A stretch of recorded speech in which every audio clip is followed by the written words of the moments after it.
For many years, through my embodied moving practices, I've adhered to the thought that I'm amassing experiences, either as a person collaborating with others in pursuit of their artistic choices or on my own. As a practicing artist, I've been collecting, revisiting and representing these experiences in order to curate the choices available to me from what I perceive to be a personal archive. Delivering this paper affords me the opportunity of attempting to articulate these strands of necessarily interdependent practice and process in a way that is not the original practice itself, but a strand of practice that often, though reflective in character, is living and lived, an embodied practice in a constant state of flux, silently jostling and coexisting with the digital in my working life. Here in this paper, I'm focusing my embodied and fluctuating attention upon my immersion in the work A String Section, one of several current works of the Anglo-Belgian performance company Reckless Sleepers. A string section is a performance event with a malleable framework, just as will become clearer and perhaps viable that I'm an experiential archive with a malleable framework, an archive fragmented and represented in and by the co-creative situations in which I find myself. I propose that both myself and this performative work are affixable, transient, but with rich interdependent pasts and presents, and in this affixable archival state, perhaps I could be a safekeeper of experiences. In 2010, choreographer Leen Dewilde, longtime collaborator of Reckless Sleepers, began to experiment with destroying objects and thus situations. And it was out of this series of situational experiments that the concept for a string section evolved. In its most usual form, a string section is a tightly scored 47-minute improvisatory encounter for 5 women, slippery in its ability to be defined as any particular genre of performance. As a result of this malleable character, it's also been presented, amongst other things, as a site-responsive durational work for a multi-generational cast of 15 women, as a theatrical event including live commissioned sound, and as part of a National Trust tour of experimental contemporary performance practices in English stately homes. My performative dialogue with a string section requires that over the duration of the performance, I, as one of the group of women, adhere to the agreed time structure of the work, during which I fulfil the task of dismantling a wooden chair with a saw, inviting the gaze of the audience while staying true to my task, maintaining my weight on the chair in any way possible, being conscious of the score and the creative journeys of my collaborators. And throughout this layered and shifting performance moment, I consciously reference and add to my experiential archive, revealing myself and my situation as I do, evidencing the transience of my embodiment. As a proposed living archive of a string section, is it possible for me to present myself as such, yet not be doing the thing I propose I archive within me? As a repository of thoughts and feelings, an archive of energetic flow and theatrical possibility, as an embodiment of sentient corporeality, I think it's possible. The practice is messy and processual in a multiplicity of ways, and in the messiness of writing this paper, forcing my words into and out of my laptop, attempting to articulate the pre-reflective through reflection, I've allowed myself to be influenced by and to creatively employ some of the thinking of anthropologist Tim Ingold, theoreticians Gilles Deleuze and Felix Guattari, scholars André Lepicki and Susan Cozell. Despite the messiness of the practice, a string section is necessarily precise. The saw can be lethal, the agreed time structure passes regardless of the individual woman and chair dialogue. Through the often chaotic pathway of a collaborative creative process, these and other detailed and precise elements of both performance and process are integral to the making and retrieval of an experiential archive. They act as hooks, marking places, on which and from which to explore and develop a richly informed performative present. Often finding myself in the midst of the creative processes of others, a serial collaborator, I've had to evolve a way of devising, editing and curating my own contributions to and practices within collaborative creative processes, discovering strategies that allow me to revisit and represent choices discovered, while simultaneously recognising the need for spontaneity, immediacy, the evidencing of the present and presence. Within this complex ecology of moving, performing and dissemination, I support the notion that the moving, dancing body be identified as a site for infinite exploration, a site for endless outcomes. Identifying the moving body as site in a lifetime's work of conscious experiential situations of learning develops enhanced embodied knowing and resourcefulness, which can be carried forward into unpredictable creative situations, with the possibilities of crossing embodied and creative thresholds. The thinking-doing of a string section is potent, And in my attempts to write and speak this paper, I've tried to build upon the potency of both the archive of the work and of its live performative exploration and presentation. This speaking and writing becomes an element of my practice, reflecting upon co-creative processes and thus a part of my independent archival process. So what I propose is that the archive, processual, multi-stranded in character, is myself, but as outlined previously, myself being only a part of that archive. The work is not mine, neither do I saw alone. Usually I partake in this as one of 5 women, the one with silver grey hair amongst the 4 with dark hair, each of us with a saw, a black dress, heeled shoes and huge pants, with a history and a present that weave together to make the living retrieval of experiences and archive credible, honest, made into theatre. We are the archival past and the living present of a string section woven into one specific world, but trailing behind us are the traces of what was, and before us what could become.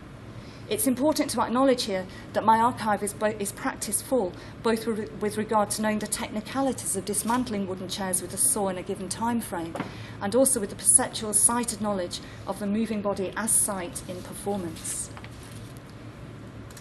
It's a challenging concept to free oneself from the constraints and the patterns of a previous live encounter, to embrace the unique liveness of the present, especially if one claims to be exploring the archive for potential references and inspirations. Perhaps the archive can be stirred up and repositioned, opening up communicative multiplicities within the dialogue of the woman, the chair, the saw, the women, the observer, the space. After a period of time away from the dialogue of the chair and the saw, there's always a question of whether I still know how to do this. Is this still a possibility for me? Of vital importance in answering this question is that the archive myself be approached as a living, vibrant opportunity, open for the collection of new experiences and materials during each performance, alongside the re-exploration and representation of experiences and materials past. Thus not a presentation of a definitive prescribed form, but an open-ended, affixable set of experiences. Opening this period of research in the springtime of last year, I had a specifically process and archive-oriented conversation in a cafe by the sea one windy morning with my reckless sleepers colleagues, Leen, Orla, Caroline and Rachel. Through the live recorded discussion, it becomes apparent that there is a sense we're separated yet dialogic archives, with a directive that we should remain so, due to the concerns that the overmixing of the experiential archives could be detrimental to the total archive of the work. A string section is resonant perhaps because of its differing voices and the ability for transformation through the individual archive when cited in the responsive democratic whole. My archive, alongside those of the other women with whom I saw, offers a multiplicity of entrances and exits into the world of a string section, a chance to assemble in tandem the lived and the relived for both the performing moving body as sight and the observer. I hope it's becoming clear that my archive is experiential in character, full of sensation, perceptual consciousness and questioning, temporality, energetic flow, past, present and in between. It's not, as for one of my chair sawing colleagues, for example, an archive intentionally full of sculptural forms. I'd like to open my archive a little further and thus reveal more of myself as a proposed affixable safekeeper of experiences. How do I recall the experiences that I contain within me, and how could these experiences be re-articulated now? I could show you the scar on the inside of my right thigh, Osterley Park, Middlesex, the servants' kitchen, Saturday the 7th of March 2015, approximately 8:10 p.m. Or I could show you my hammered thumbnail, 8:12 p.m. approximately, also Osterley Park, Middlesex, Saturday the 7th of March 2015. I could demonstrate the rhythm of the step I take most often to my right after the bow leading me to my chair. I wouldn't usually sit down in this way, but that gentle sidestep is relevant here. It communicates in a way that would be erroneous and void in any other context. I begin the dialogue with my chair, seeing if my buttocks fit within the moulding of the seat, or perhaps becoming aware as I sink into slightly smelly, ageing upholstery that I'm being scratched despite the barrier of my dress. I focus upon bottling smells and light. How do they fall? How do I perceive them? Especially when the force of the energy is in the chair and the sawdust is sticking to the side of my face, and I hear a grunt from one of my colleagues and my feet are in the air.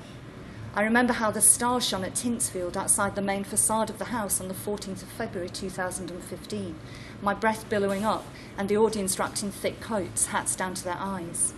I remember and retain the changes in the condition of the wood of my chair outside after the fog had lifted and the clarity of the stars appeared, damp to crisp in a very short time. As I saw, I know I could avert a fall, or I could fall into the tortoise or manage to flip my chair to make a horse. Twice I remember clearly falling flat onto my back, Glasgow, late January 2013, in the dark at the end of the performance, Caroline staring down, a dull thud, and my energy stilling in the body, a quick thought of what was to come.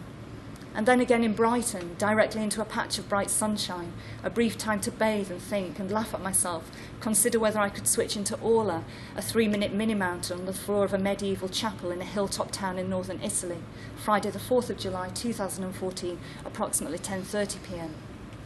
Standing on the chair is always an achievement, often a time to breathe. Outside São Bento in Porto, the wind was blowing slightly, whilst the sawdust remained still.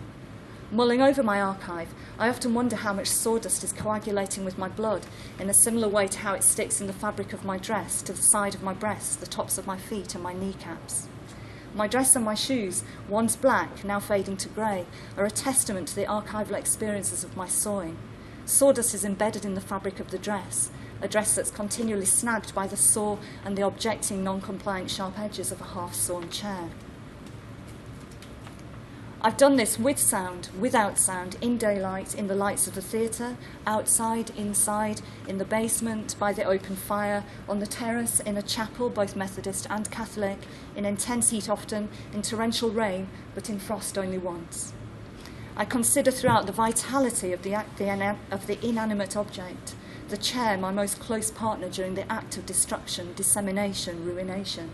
How does it rock or squeak? I identify smooth patches, weak joints. I recall how to climb up the structure as though it were a ladder. It's strange to think that in my own act of consciously archiving and making, that I destroy a part of the personal archive of another. I pick up my saw and spontaneously deconstruct an inanimate mate in order to make something new, the saw reducing the chair to parts and dust. My father's a cabinet maker, and he saw a string section last year, Sunday the 15th of March, in Austell Priory. After seeing the performance, he gave me tips on how to saw safely. No small repetitive actions, but long, broad strokes. Definitely no attempts at ambidexterity.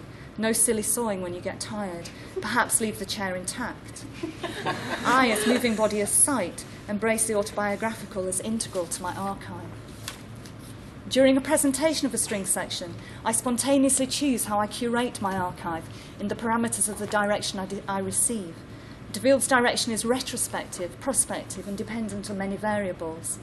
The audiences and observers of these performative encounters are often complicit, perhaps unknowingly so, in helping me to archive and curate my experiences.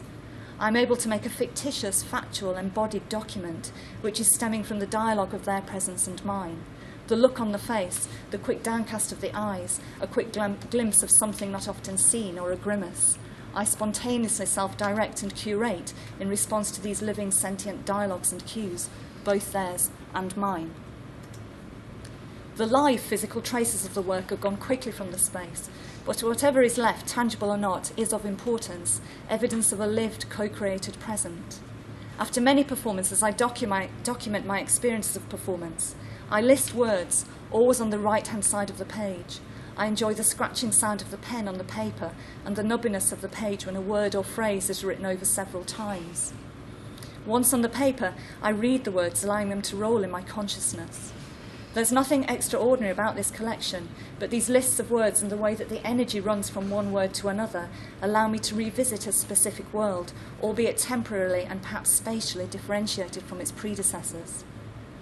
As a co-creator of this work, I'm no longer able to pick up from a place of unknowing, and I accept and embrace the unpredictable dialogues that present themselves during each unique chair and saw-centred dialogue. I present with my most recent and furthest distant histories within me in the present, at which time it's imperative that I direct my present and presence into this specific archive of a string section, where I have the will to excavate, the will to curate, and as Lepicki writes, the will to archive. Knowing as a sentient being, a moving body as sight, what has been before and what could be ahead, and in the spontaneity of this intimate performative event, being ready for the immediacy of shifting paths, acknowledging and harnessing new experiences, a constancy of process and co-creativity.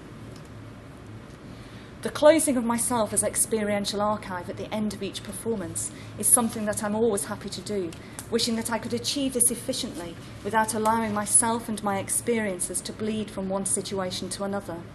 I want to become anonymous without anyone looking or questioning. But as a secretive post-performance pastime, I review and reflect upon the documentation of others, fragmenting and representing my experiential archive. Photographic images, short films and words appear on Twitter feeds, Facebook pages and other social media and industry sites. In all other areas of my life, I choose not to engage with these appendices to living. But in my multi-stranded practices, interwoven with a string section, I've become used to looking at and absorbing these freely posted images. I become aware of and consider how in motion I'm captured in dialogue, a moment never to be revisited again, but somehow now a possibility for re-exploration through the presentation of myself in the lens of another. I register the very real shock of seeing a moment in an image that resonates clearly with my recollection of a particular and precise embodied moment in time. I see myself, I am myself, and I attempt to assimilate these familiar, unfamiliar presentations of archival experiences. The messy, processual and multi-stranded archive is myself, a self intertwined with co-creativity of differing degrees of knowing and intimacy. When one of 5, I wear Nina Rishi's L'air du Temps, a measured choice, a vague olfactory reminder that I have ultimate curatorial responsibility for my living archive in Dewilde's string section.